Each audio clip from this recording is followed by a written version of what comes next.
भगवान ताकत बुद्ध को कोट कोट नमन करता हूँ और राष्ट्रपिता ज्योतिबा राव, राष्ट्र माता सावित्रीबाई फुले और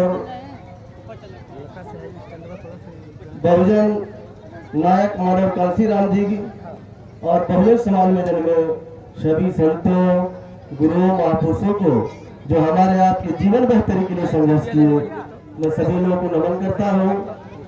और हमारे बीच में बैठे आदरणीय सम्मानित बलराम आजाद जी, जो आप परिचय के मोहताज नहीं है, और हमारे बीच में आदरणीय सम्मानित प्रभुचंद्र जी, भाई मोहित जी, और आदरणीय सम्मानित हमारा छोटा भाई धनु साधन गढ़िया, और हमारे बीच में दीदार विधानसभा के विधायक आदरणीय सम्मानित भाई कमलाकांत राजभर जी और उनके साथ में आए साथी, और हमारे बीच में गायक कलाकार साथी है, राष्ट्रीय मिशन गायक कलाकार साथी आदरणीय सम्मानित सुनील रंजन जी और उनकी पूरी टीम, यहाँ पर उपस्थित मास्टर दिनेश जी, तमाम विद्वान साथी यहाँ पर है, माताएं, बहनें, पिता तीन बुजुर्ग, सभी नौजवान साथियों को मेरा नीला सलाम, क्रांतिकारी जय भीम, नमो बुद्धाय। साथियों, आज बड़ी खुशी का दिन है कि आप लोग असई मोल्लापुर की धरती में अम्बेडकर जयंती का कार्यक्रम कर रहे हैं।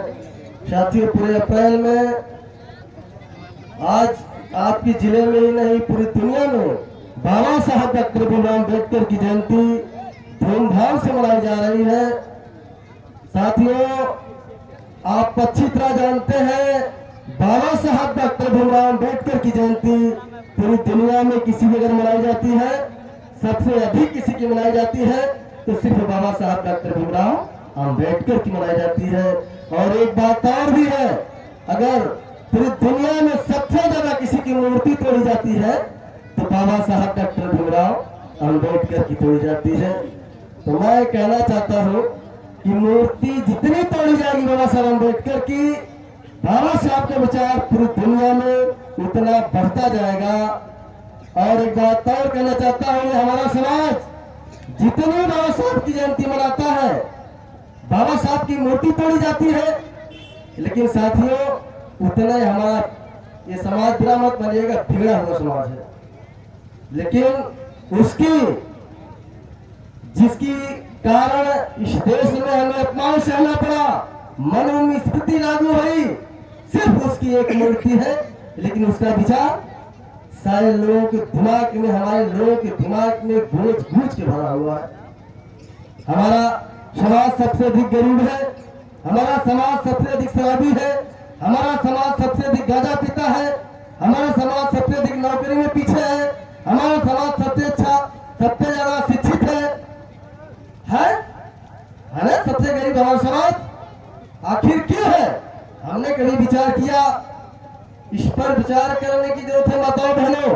बाबा साहब डॉक्टर भीमराव अम्बेडकर ने इतना विशाल संविधान लिखे, तमाम देश के संविधान का अध्ययन करने के बाद एक एक आर्टिकल इस संविधान में पुराया कि इस देश में रहने वाले चाहे किसी भी समाज का इंसान हो, ब्राह्मण, क्षत्रिय, वैश्य, शूद्र, सबको, उसका हर इंसान को हक अधिकार दिलाने का काम किया। लेकिन बाबा साहब अम्बेडकर को संकुचित कर दिया गया। ये कहा गया कि बाबा साहब डॉक्टर भीमराव अम्बेडकर सिर्फ दलितों के मसीहा है, सिर्फ गरीबों के मसीहा है। लेकिन ये नहीं कहा गया बाबा साहब डॉक्टर भीमराव अम्बेडकर भारत में रहने वाले हर इंसान के मसीहा है। आप बताइए, आज बाबा साहब डॉक्टर भीमराव अम्बेडकर मजदूरी लोग 12 घंटा करते थे, आज 8 घंटा करते हैं। महिला अगर सर्विस करती है, जब उसको बच्चा पैदा होता तो 6 महीने की लीव मिलती है हमारे साथ। आरबीआई बनी, तमाम रिहंद बांध बनाए गए इस देश में। और अभी कोई कहा है कि आदमी लात खाता है, जब मार खाता है तो कहा जाता है थाने में। इसके बाद बच्चों को पढ़ाने के लिए, उनकी शिक्षा देने के लिए कहाँ भेजता है? स्कूल कॉलेज में। और इसके बाद जब लड़ाई लड़ने होती है, मुकदमा लड़ता है, तो कहा जाता है न्यायालय में। दवा के लिए कहाँ भेजता है बच्चों को? हॉस्पिटल में। किसने बनाया? बाबा साहब डॉक्टर भीमराव अम्बेडकर की देन है।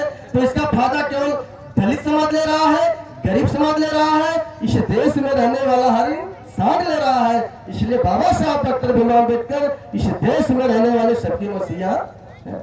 यहाँ तक कि माताओं बहनों, एक प्रकृति भी अगर इस देश में सलामत है तो बाबा साहब डॉक्टर भीमराव अम्बेडकर की देन है। और मैं कह देना चाहता हूँ माताओं बहनों, जिस दिन आपके घर में, हमारे समाज के, हर बहुजन समाज के हर लोगों के घर में संविधान होगा, आप लोग रख लोगे, उस दिन जो संविधान पे धज्जियां उड़ाने का काम करते हैं, जो इस देश पे टिप्पणी उठाने का काम करते हैं, मैं चैलेंज देता हूं कि लाठियों से मार मार करके जहां से आए थे वही भेज देंगे।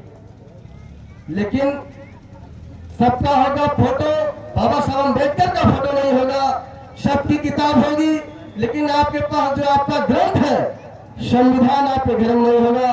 माताओं बहनों, सोचने की बात है कि 26 जनवरी 1950 में बाबा साहब डॉक्टर भीमराव अम्बेडकर ने आपको संविधान दे दिए, हक अधिकार दे दिए। और इसके पहले हालात इस देश की थी कई सौ साल पहले कि यहाँ पर इंसान पशुवत जिंदगी जीने से मजबूर था।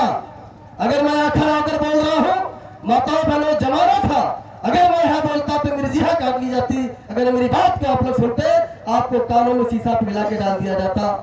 पढ़ने लिखने की बात तो बहुत दूर है। आज ये आपके शरीर पर जो अच्छी साड़ियां हैं, ये आज कपड़े हैं, जो आज गहने हैं, किसी की देन नहीं, सिर्फ बाबा साहब डॉक्टर भीमराव अम्बेडकर की देन है। तो बाबा साहब को मानना चाहिए कि नहीं मानना चाहिए? और हमारे लोग क्या करते हैं? बाबा साहब डॉक्टर भीमराव अम्बेडकर की, हम अपने मसीहा महापुरुषों की मूर्ति पूजा करके हम उनकी हत्या करने का काम करते हैं। बाबा साहब डॉक्टर भीमराव अम्बेडकर कहे थे कि मैं मूर्तियों में नहीं, मैं किताबों में हूँ।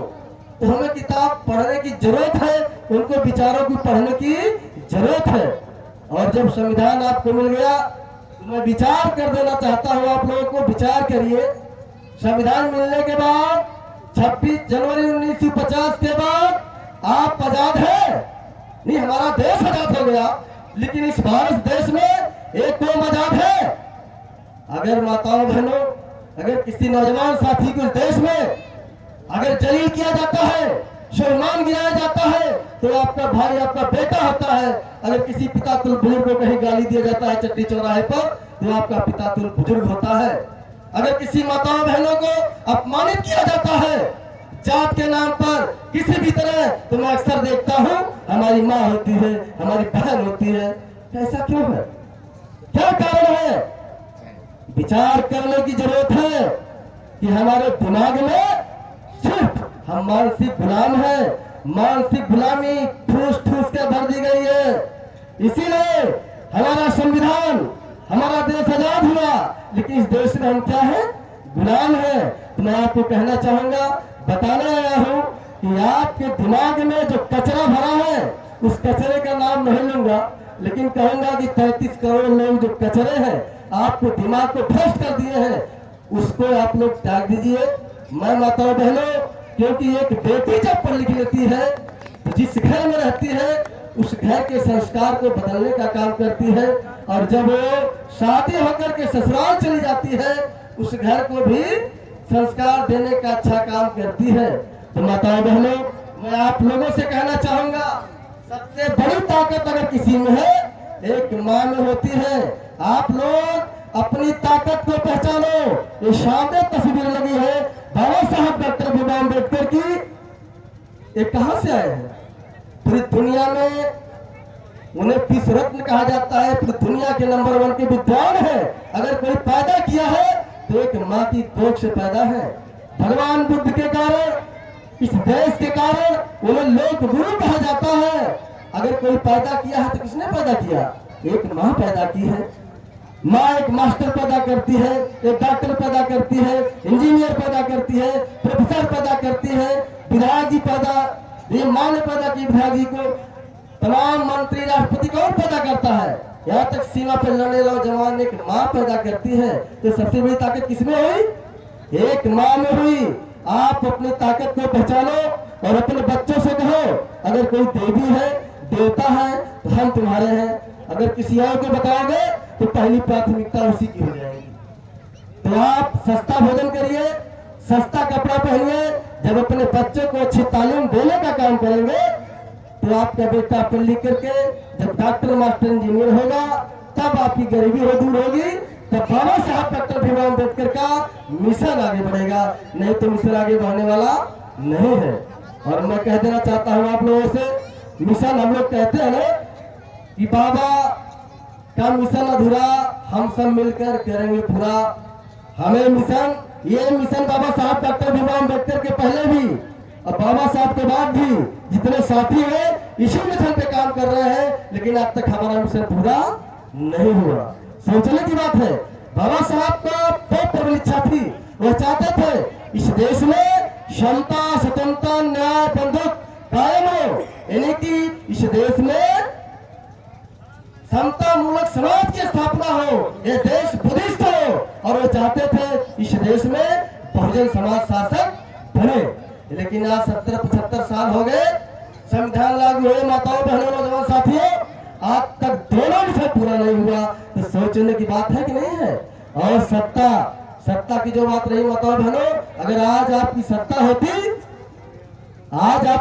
होती तो आपका शोषण नहीं होता। तो जो हमें वोट मिला है, वोट देने का अधिकार मिला है, आपको अच्छी तरह पता है कि बाबा साहब डॉक्टर भीमराव अम्बेडकर कितनी मेहनत से दिए हैं। राजा पहले रानी के पेट से पैदा होता था, आज बाबा साहब की देन है, उस पेट का, रानी के पेट का बाबा साहब ऑपरेशन कर दिए और कहे अब रानी राजा के पेट से पैदा नहीं होगा, बैलेट पेपर से पैदा होगा। और एक वोट देने का अधिकार किसी को नहीं था, लेकिन धन है बाबा साहब, बेशुमार विरोधियों का सामना करके, घनघोर विपत्तियों का सामना करके आपको एक वोट देने का अधिकार दिए। और कहे भी इस चीज को कि मेरे समाज के लोगों, भारतवासियों, इस वोट की आप इतनी सुरक्षा कीजिएगा जितनी आप अपनी बेटी की सुरक्षा करते हैं, आप अपनी बीवी की सुरक्षा करते हैं। अगर इस वोट की कीमत को आपने बेच दिया तो समझ लो आप अपनी बेटी का सौदा कर दिए, आप अपनी बीवी का सौदा कर दिए। लेकिन माताओं बहनों, मैं देखता हूँ जो एक सम्मानित साथी होता है गाँव का, एक ग्राम प्रधान का चुनाव आ जाता है तो लोग एक सीसी भी बिक जाते हैं, 100 रुपया भी बिक जाते हैं, साड़ी भी बिक जाते हैं, 5 साल फिर वही धोखा खाते हैं। तो वजूद के बेचना नहीं चाहिए। आज स्वाभिमान की लड़ाई है। बाबा साहब डॉक्टर भीमराव अम्बेडकर अंतिम समय भी अपने स्वाभिमान को नहीं बेचे। आपको पता है कि बाबा साहब डॉक्टर भीमराव अम्बेडकर के जब चौथे लड़के राजरत्न की दम निकली उनकी गोद में, तो लोगों ने कहा कि कफन लाओ, अब इनका अंतिम संस्कार कर दिया जाए। तो उस समय बाबा साहब अम्बेडकर कहे अगर मेरे पास कफन के पैसे होते तो राजरत्न का मैं इलाज करा देता, आज इसकी मृत्यु नहीं होती। और उस समय माता रमा के साड़ी का पल्लू फाड़ करके राजरत्न का अंतिम संस्कार किए और अपने स्वाभिमान को बेचने का काम बाबा साहब डॉक्टर भीमराव अम्बेडकर नहीं किए। तो मैं आप लोगों से भी कहना चाहता हूँ, आप लोग भी अपने स्वाभिमान को बेचने का काम नहीं कीजिएगा। और माताओं बहनों, नौजवान साथियों, मैं एक बात और आपको कहना चाहूंगा। जो अभी पंचशील हुआ है आप लोग अच्छी तरह जानते हैं। बाबा साहब डॉक्टर भीमराव अम्बेडकर ने जो महान तालाब का आंदोलन किए, हमारे लोग प्यासे मर नहीं रहे थे, पी रहे थे, सिर्फ गंदा पानी पी रहे थे। बाबा साहब डॉक्टर भीमराव अम्बेडकर ने जब कालाराम मंदिर का प्रवेश करवाए तो हमें अपने लोगों को कोई पुजारी नहीं बनाना चाहते थे, शंकराचार्य नहीं बनाना चाहते थे। वह तो देख रहे थे, ये उनका टेस्ट था, देख रहे थे कि अपना हिंदू भाई जहां हम जकड़े हैं, हमें हिंदू मानता है कि नहीं मानता है। माताओं बहनों, अगर जब कालाराम मंदिर का प्रवेश किए और वहां से मारकर भगाया गया, अपमानित किया गया, मंदिर में घुसने नहीं दिया अगर हमें हिंदू भाई अपना हिंदू भाई समझता तो मंदिर में जाने देता नहीं जाने देता। हमें हिंदू भाई अपना हिंदू समझा नहीं। अगर महातालाब सत्याग्रह का आंदोलन हुआ, अगर हिंदू भाई हमें अपना भाई मानता तो पानी पीने देता कि नहीं पीने देता? तो इसलिए कभी हमें हिंदू माना नहीं है। इसलिए हमें भी जबरदस्ती रहने की जरूरत नहीं है। हम अपने आप को जबरदस्ती हिंदू कहते हैं और वोट लेने के नाम पर हिंदू पार्टी। अगर कोई ब्राह्मण के साथ, अगर किसी दलित एससी के साथ कोई अगर लफड़ा हो गया, दुर्घटना हो गया, तो पेपर में निकलता है, क्या निकलता है? हिंदू बनाम दलित। हमें दलित कहते हैं, हमें हिंदू माना कब? इसलिए मैं आप लोगों से कहने आया हूं, इंसान को केवल चाहिए सुख। जन्म से मृत्यु का सफर कैसे तय करना है वह है। अगर आपको सुख चाहिए, आपको बुद्धिस्ट बनना होगा। आपको बुद्धिस्ट बनना होगा। आप नहीं बनेंगे तो आपका बेटा बनेगा, आपका बेटा नहीं बनेगा, आपका नरोता बनेगा, आने वाली पीढ़ी बुद्धिस्ट बनेगी। और बाबा साहब डॉक्टर बी आर अम्बेडकर इतने विद्वान थे कि नागपुर की धरती में 14 अक्टूबर 1956 में 10 लाख अनुयायियों के साथ दीक्षा ग्रहण करने का काम किए। हम भी कहते हैं संगठन में बड़ी ताकत है। आप जा रहे हैं, आप एक मधुमक्खी देख लिए और एक कुत्ते का शिकार देख लीजिए। अगर कुत्ते को हमें ढेला मारेंगे तो क्या करेगा? ढो ढो करेगा, भगेगा। लेकिन मधुमक्खी के छत्ते में हमें ढेला मार देंगे, क्या करेगा? शरीर को छानी कर देगा। ताकत है संगठन में। आप एक झाड़ू ले लीजिए, घर का झाड़ू जो होता है, तमाम झाड़ू कचरे को साफ करने का काम करता है। अगर उसी झाड़ू के सींगों को हम बिखेर दें, क्या होगा? झाड़ू खुद पे कचरा बन जाएगा। और इसीलिए संगठित रहोगे तो कचरे को साफ करोगे। अगर संगठित नहीं रहोगे, खुद पे खुद कचरा बन जाओगे। तो नौजवान साथियों, माता बहनों, मैं अपनी बात को समाप्त करता हूं। किसी ने कहा था कि दुनिया बुरी इसलिए नहीं है, कि दुनिया बुरी इसलिए नहीं है कि बुरे लोगों के हाथों में ताकत है। दुनिया बुरी इसलिए है कि हम लोग, अच्छे लोग, एक साथ मिलकर अपनी ताकत का सही इस्तेमाल नहीं करते। इसलिए उठो, जागो, उठो, जागो, शक्तिशाली बनो। बलि हमेशा बकरे की दी जाती है, शेर की नहीं। तो शेर बनो। और किसी ने कहा था कि धरती लीला अमर लीला, धरती लीला अमर लीला, पूरा भारत लीला कर देंगे। होश में आओ गद्दारों, वरना तुमको ढीला कर देंगे, तुमको ढीला कर देंगे। साथियों, धन्यवाद। टाइम कम है। मैं अपनी बात, मेरा विचार तो सभी लोग सुने हैं। 2017-18 में मैं यहाँ आया था कार्यक्रम में, बीमार भी हुई, खड़ी हो रही थी। आपका भाई आया था, करीब सड़क तक पूरी भीम 10,000 लोग थे यहाँ पर। धन्यवाद सभी लोगों से। बात क्रांतिकारी जय भीम, नीला सलाम।